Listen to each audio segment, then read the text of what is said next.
My name is Brittany Trussell. I'm with the Animal House 4-H and North Stanley FFA. I was named in the Tribune when I spoke here last month on the conditions of the Cabarrus County Fair. We did not bring this to you because we were mad. As Matt Berger said, the reason we came to make you aware was what was going on and how unsafe it was for us and our sheep.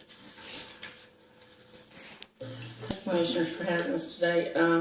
I spoke to y'all last month with Brittany on the conditions at the Cabarrus County Fair, and I was quoted in an article with, I think her name was Karen Wilson.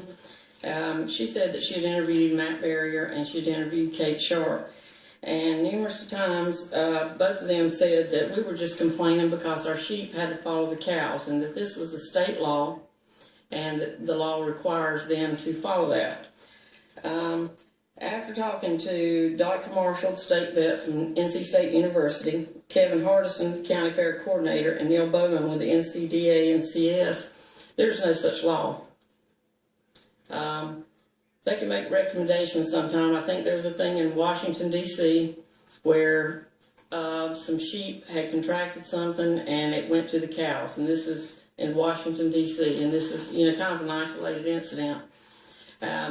We were not mad because the sheep had to follow the cows. We follow the cows at most of the fairs. And that doesn't affect us. I am kind of upset about the fact that the lady did not call me for an interview. She called them and talked to them, but she didn't call me back. I showed y'all the pictures of what happened, and I'm sure y'all read this article that was in the paper, and they said that they may have missed a pile or two along the way.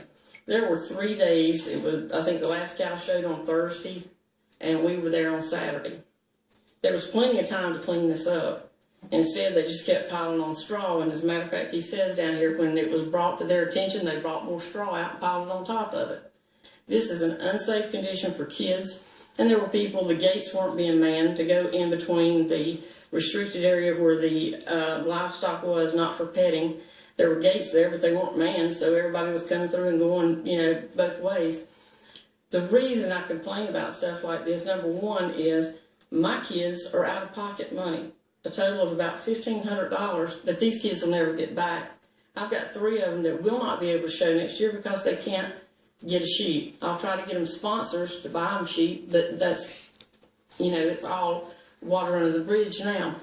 The fact is, when a kid gets E. coli, a lot of them don't come out of it. There were kids laying in the straw, playing in the straw. They had no idea. There were people back there with kids with strollers. These people had no idea what lurked under that straw. All the people that I talked to from NC State and all said that the biggest concern was that they were using straw. Straw holds moisture, it holds bacteria, and this was held there. My other biggest concern was that we were required to get health papers, and we paid $75 for these health papers. We had them out there in a book for them to look at, and we were just didn't look at them. As a result, somebody's lamb there had sore mouth, and our lambs contracted sore mouth from that. And I had 3 lambs that were not able to go on to the state fair. They weren't able to go to any of the other fairs, and these kids lost their money. That's my concern. Would y'all like to pay the $1,500 that these kids are out of that? I think that Matt Berger, I don't care what anybody says, shouldn't be over any kind of animals, and I'm just shocked that he's in agriculture at all, because I've talked to all the people from North Carolina State University, and they all what? They did what? And I guarantee you next year they'll be watching how high that stuff's stacked and what's stacked under it. I'd like to wish you Merry Christmas and thank you. Thank you. Good evening. Thank you for letting us come and speak today. My name is Emerald Layton. I show sheep this year at the Cabarrus County Fair. I was very disappointed whenever I walked into the barn and seen the conditions that they expected our sheep to go into.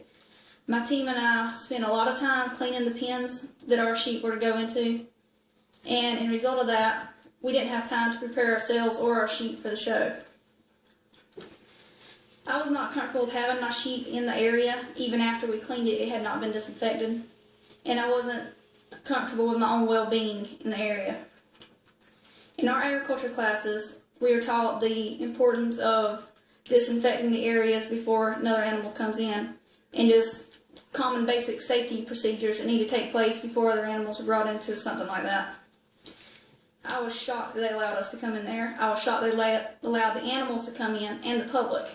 There was bystanders coming through the area that was marked off for livestock exhibitors and animals only. This was the first show that I was able to take my lamb to, and it was the last. My lamb costed me $350. It costed $300 to feed him throughout the show season. I spent $50 in health care on the lamb, and that totals up to be about $700. Because I was not able to take the lamb to the North Carolina State Fair, I still have the lamb. I wasn't able to sell him there. I'm still having to feed him and provide health care for him. If I take this lamb to auction, I may be able to get $100. Maybe. That is still leaving me in the hole about $500. Thank you for letting us speak today. Thank you.